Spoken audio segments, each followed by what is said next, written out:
we are privileged to have four great panelists to talk a little bit about heading the clouds in general. But we're going to talk about really the strategic and financial considerations about moving things to the cloud and infrastructure. We're going to talk a little bit about then the technical factors of migrating and managing that infrastructure. So could you talk to us a little bit, Branndon, about the process that you utilized when you decided, what you decided to put in the cloud and when? Sure. I approached the organization and started talking to them when I took the role of CIO to embrace the cloud. And I really kind of phrased it as, let's identify what we're good at, let's identify what's core to our business, and let's identify what we're not good at. And so, we created that list. And what we found right off the bat was, email is important to our business, but it's not core to our business. We're in the business of buying power, generating power, transmitting power. So email, for example, became a quick candidate to go to the cloud. And so that was the process of identifying what could go to the cloud. And then obviously we had to do a cost analysis. And, I don't want to get into a lot of the details on that, but that really looked at the hard and soft costs, right? So we're paying for power and cooling in the data center for our email servers. We're paying for hardware refreshes every 3 years, software maintenance every year, and then an individual to support our email system. And you know what? It wasn't perfect. We can't provide these services as good as someone else might. And then we looked at what regulatory or compliance issues do we have? We are a power company, so we're under NERC, considered a critical asset to the grid. So we actually fall under Homeland Security, and we did a full evaluation of those and found, okay, email is still a candidate for us to go to the cloud. Did you find when you did an ROI on the movement of your email to the cloud that was a relatively short payback? Was it a longer term payback? Can you give us a sense of what that looked like? We, true numbers, I could share those in details. We broke even within 12 months. And we look at everything at a 3-year return on investment. By year 3, we returned about 225,000 hard and soft dollars to the organization. Fantastic. Congratulations. Mike, I'm going to tee this one up to you. So cloud computing, obviously it's a service delivery model. Is it only that, or is it also a business model? The question speaks a little bit to the way that IT organizations or IT departments within organizations are being perceived. IT organizations tend to be perceived as cost centers and never as revenue centers. So, what we tend to find of ourselves is that we're not necessarily delivering service to the business that is especially core to the business. We're not delivering service to the business with service level agreements, internal service level agreements that are being met. And so as an IT shop, what you find from this idea or this new model of cloud computing is that you can shift the way resources are delivered to your users. And as a result, you change the business model of the way that IT works within an organization. Right, so first let's talk about migration. So Richard, I'm going to turn to you. From a technical consideration standpoint, give us a sense of what things need to be identified prior to launching a cloud-based initiative.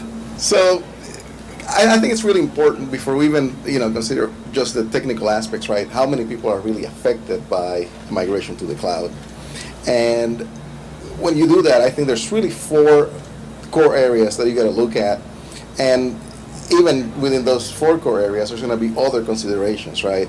But it comes down to, and Branndon kind of alluded to some of these, right?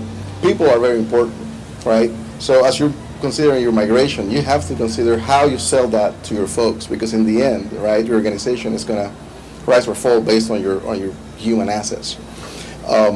There's 3 other aspects that are really important, right? And first one is process, right? And as with anything else within IT or any organization, right, if you don't have good processes, things will tend to break down. So you got to have very good IT processes as you start to think you're moving to the cloud. Then, of course, you have to have the considerations about the applications themselves, right? So in this case, you have to examine which applications make good candidates to be moved into the cloud. And as you start, obviously, there's some low-hanging fruit when we're talking about the cloud, especially in software as a service type offerings in the cloud, like email, right? They're fairly mature as they are. They're fairly rigid from a provider point of view. So they're fairly easy, but you have to really look within your organization, which applications are good for me to cloud. And while email might be the exception, right, as you move down the stack, you're better off looking at which applications are used by a fairly reduced number of users, right, because you don't really want to rock the boat getting off with cloud compute. And then the last one, and the really critical one, is data, right? So out of those 4 considerations, you have to think, and Branndon alluded to it, right? You gotta make sure that security is in place. You gotta make sure that from a regulatory standpoint, that your data is going to be secure. And obviously, one of the topics that comes up, I think, in anytime an organization undertakes this evaluation is, do I go to an outsourced provider, right? Do I move my infrastructure somewhere else, or am I big enough and do I have enough wherewithal to build it internally? Some vendors come to it from a software standpoint, and you supply your own hardware and you build this thing. Other vendors are, there's actually turnkey solutions out there in which, you buy a single SKU and you bring in your hardware, and it brings it, comes into software, and that software enables you not only to create your own private cloud that can grow or shrink or resize itself as you have compute needs, or as you have any other needs, right? You may have some other drivers for your business, like power, right, within a data center. That's one aspect of it. The other one too is that if you're building your own private cloud, the solution has to include something like a self-service portal where stakeholders or users in the organization, not necessarily end users, right, but business units, they can go in and they can provision things on the fly as they need it. So take, for example, if I am, let's say that I have not moved my Exchange into the cloud and I need to test a new service pack, or I need to test, a new version of it, right? I can simply go into self-service portal. I can say, I need 10 Exchange servers for 30 days. I can provision that. Those get made immediately, right? And within a few minutes, I can start working, and in 30 days, they get returned. They get destroyed, and now we have capacity on the pool, on that pool. Some of the things that Richard was saying, there's something I wanted to touch on, and this sort of highlights also what Branndon was talking about at the beginning, which is, first of all, cloud means many things to many people right now. It's an ill-defined space. We tend to see the marketing material refer to it as the wonderland that, out there in the beyond, and it isn't that. It is a series of services delivered in a certain way, delivered from a certain place, particularly services delivered via the public internet, and services that don't live within one shop. So when Richard talks about the elasticity of resources, some of what organizations are avoiding in terms of capital expenditure, planning for future growth, doing the kind of analysis that we have to do to understand what to expect to buy long down the road, that goes away to some extent from the cloud service model perspective, because when you're receiving those resources from a service provider, it's the service provider's responsibility to do that kind of predictive analysis, to have the resource available to you on demand, to have the flexibility of resources that the organization may require. So when we talk about IT shops planning for supporting a certain business model, it's that the rapid change of the business model that we do a bad job of responding to, because we can't necessarily build the infrastructure as quickly as need be, or we couldn't have predicted that the infrastructure would need to change the way that it needed to change. So the elasticity piece is a key piece of that. To your question of does that simplify or does that make it more complex, again, sort of the standard answer, well, it depends. In terms of that predictive analysis, in terms of building an infrastructure that can support application needs that are at times unpredictable, it simplifies the model. It simplifies the job. It focuses the people on things that are core business. It focuses you on an application rather than supporting an infrastructure, rather than responding to 2 a.m. alerts about failed backup jobs and things of that nature. Those things are offloaded to a shop who that's their responsibility. Your responsibility are the critical items that keep your business operating and hopefully keep you employed. So in that way, it simplifies things. The complexity comes in when we talk about legacy applications. Right, not all applications are designed for today's technology. Right, everybody's got an iSeries hanging out there. Everybody's got something that ties them to the past. There's always that one Windows 2000 server you can't get rid of. There's always that USB dongle that is absolutely required to keep that application running. And so those things can tie you to hardware. And the concept of cloud, the concept of this abstraction from hardware as the virtualization drives, those things can tend to pull one back and make the environment more complex to support.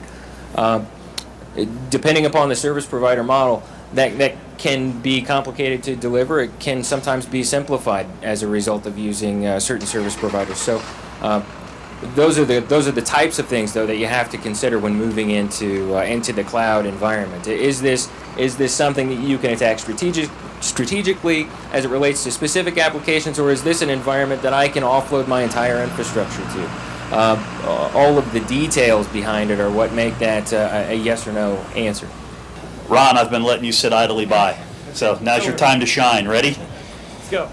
If I'm going to migrate, right, I'm an organization, I've made these decisions. Right. How can CA help me do that with tools, processes, management? Well, a couple ways. I mean, rather than walk through, I think just a list of solutions, which we can talk more about those downstairs, but just kind of walk through how we can help, what we do, what we help you accomplish. And one of the first things, a couple of the folks mentioned, and Mike brought up along the way, and Richard as well, the first thing is process.